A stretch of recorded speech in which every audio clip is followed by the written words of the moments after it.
ni mradi wa ufadhili kwa wasichana. Mradi huu wa ufadhili kwa wasichana ulianza rasmi mwaka 2017. Na wasichana hawa ni wa Msoma vijijini. Na utaratibu wa mradi huu, namna ya upatikanaji, ndugu mgeni rasmi, naomba niliongee kwa upana sana kwa sababu utekelezaji wa mradi huu una maslahi mapana sana kwa jamii yetu, lakini pia wenzetu waliokaa hapa mbele weupe wanasema una conflict of interest, ambayo sasa nataka niielezee. Mradi huu unakodolewa kuliko miradi mingine yote. Ni mradi nyeti sana ambao unatamaniwa na kila mtu. Na ninaomba mbele ya mgeni rasmi nitoe ufafanuzi wa mradi huu. Mradi huu ni wa Msoma vijijini na mpaka sasa umeshasomesha watoto 87 ambao wamesoma shule za private. Kwa mwanzoni ulianza wakiwa wanapelekwa Nyegina sekondari peke yake. Mwaka 2023 tukaanza kupanua wigo. Kukawa kuna shule mbili, Nyegina sekondari na shule ya wasichana iliyoko Bunda ya Anglikana.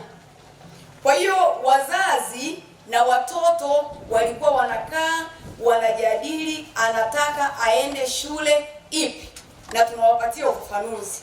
Mzazi anachagua bila kulazimishwa, na tunawaonyesha matokeo ya shule zote mbili, Nyegina na huko Bunda.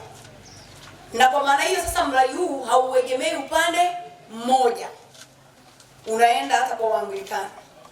Lakini kwa mwaka jana, ina maana walioko mwaka huu walioenda kidato cha kwanza, mradi pia umeongeza shule nyingine ya wasichana ya Chifu Wanzagi. Na sasa tuna wasichana wengine ambao wameenda huko Chifu Wanzagi, wengine wako Bunda, wengine wako hapa Nyegina. Mradi huu si wa ukoo.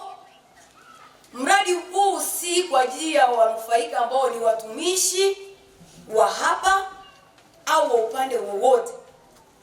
Mradi huu sisi tunapita kwenye mashule haya ya msingi ya shule zetu za kata, na lazima atoke shule hii ya kata ya msingi, sio hizi za Kiingereza. Tunawapatia wakuu utaratibu kwamba wakae na walimu wao, wapendekeze majina ya wanafunzi 5 wanaotoka mazingira magumu, kisha watuletee majina hayo.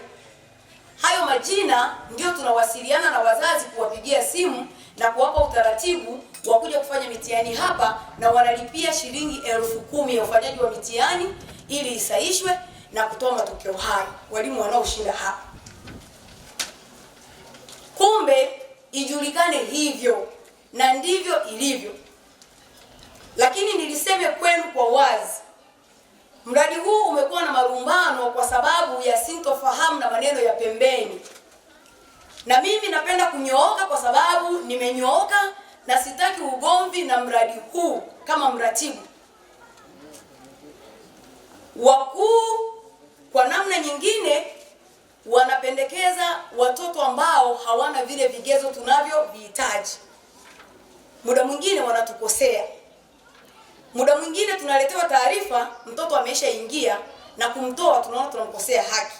Imeshafanyika mara moja, mara ya pili ilijaribiwa, lakini ni taarifa na mtu mwema, na yule mtoto alikuwa amepata kweli ufaulu wa hali ya juu mkubwa kabisa kuliko wanafunzi wote.